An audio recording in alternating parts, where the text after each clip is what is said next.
Ruled Gaza has touched off fierce clashes with Palestinian militants. Israel invaded Gaza last night with thousands of troops backed up by armor and air support.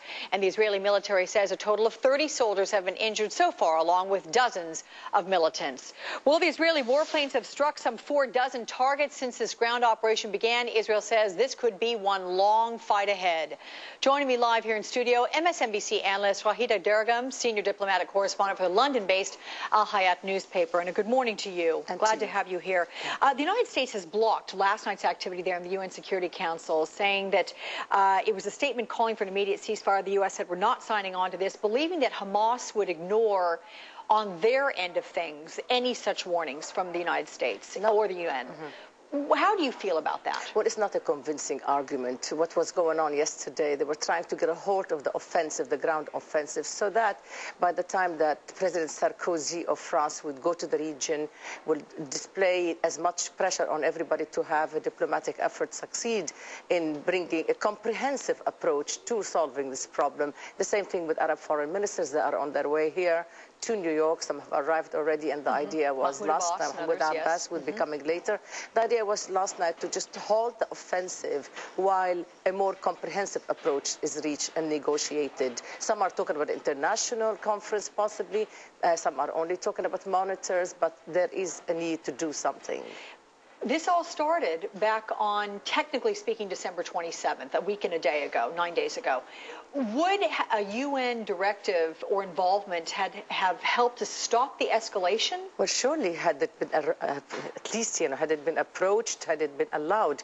But I think from the very beginning there was a division. There was quite a number of appeals by the Secretary General of the United Nations. There was a position by the Security Council that said to all, stop it. And that was last Sunday. That's why there was a great disappointment yesterday when the United States did not come along to say the same thing in a statement, not in a resolution. Okay. Here's what was quoted in a Washington Post article today, Raghida, and it reads this. The Hamas goal, analysts say, is not so much to win militarily, but rather to exact a psychological victory. Hezbollah bolstered its legitimacy both inside Lebanon and in the Arab world after its war. Does this kind of goal seem sensible to the general populations of Palestinians that are living in Gaza, given the cost that these people are paying? You know, there is a division. We know there's a division not only amongst Arabs, but also between Palestinians. And the division is between those who support Hamas and want resistance, and those who support the Palestinian Authority and want negotiated settlement with Israel. Both agree on one thing: they want to end occupation. It's just how to go about it that they are divided over. Hamas wanted something else out of the escalation. It wanted to matter. Hamas wanted to reshuffle the cards, if you will, so that the Palestinian Authority is targeted not only to do bravado with Israel. And it was encouraged by Iran, by Syria. The idea was really a little larger in the sense of aiming at stability of Egypt in particular. So there's been several different elements that have worked into the Hamas decision.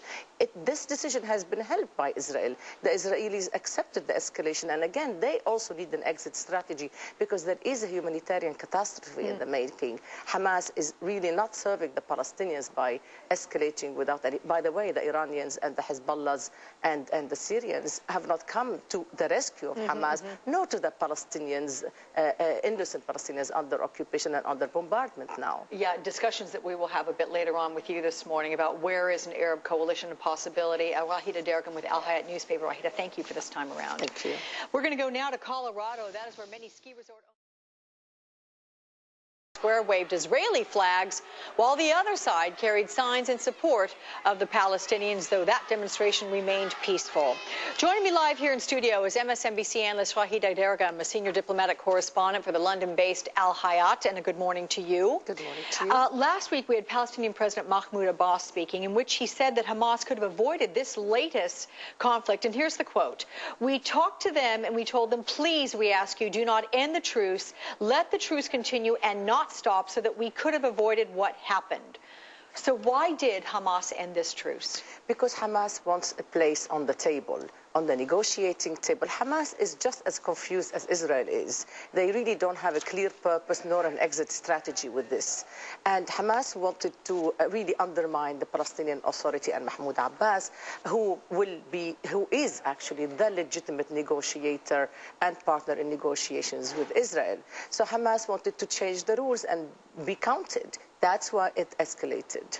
Okay, what about the United States having blocked this approval of a UN Security Council statement calling for the immediate ceasefire? The U.S. says Hamas would likely ignore any statement calling for calm. Realistically, though, what is the UN's point of a statement like this? Much is taking place right now behind the scenes. There is a movement in the international arena, in capitals here at the United Nations. Arab foreign ministers are coming here. The French president is going to the region. And the whole idea is to reach a comprehensive approach to what's going on, not a piecemeal approach. And the comprehensive approach is, in the minds of some, not only about a ceasefire, but also about a real serious roadmap to a solution. This is an ambitious project. Some are saying, let's start with halting right now the invasion and stopping, of course, the potential catastrophe on the humanitarian level.